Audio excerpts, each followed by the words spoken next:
Usiku amka, haya masiku 10. Wacha kulala, wewe ni muhitaji. Wacha uvivu, wewe unahitaji.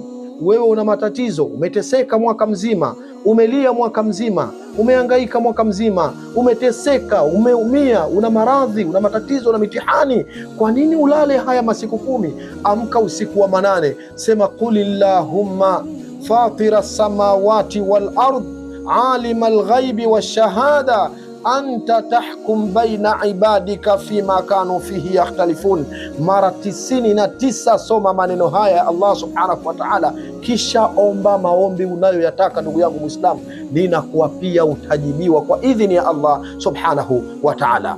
Aya ya 46 katika suratu Zumar. Chukua mushaf, fungua suratu Zumar, katazame aya 46, utaikuta inasema maneno hayo, insha al-Maula jalla jalaluhu.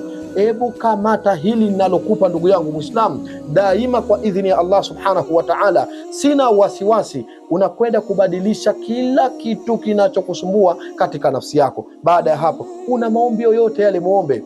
Unataka mume dada yangu, omba. Unataka mke kaka yangu, omba. Hauna kazi, omba. Unachukiwa, omba. Una nuksi, omba. Una mkosi, omba. Una mitihani, omba. Una maradhi, omba.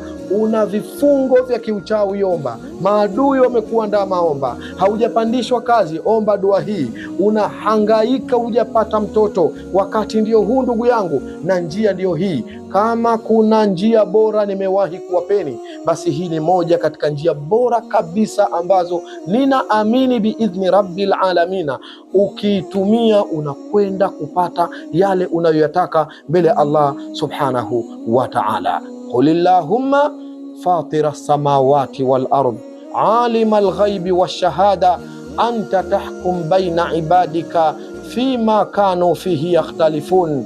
Usiku wa manane mara 99, kisha baada ya hapo omba maombi yako yoyote unayoyataka.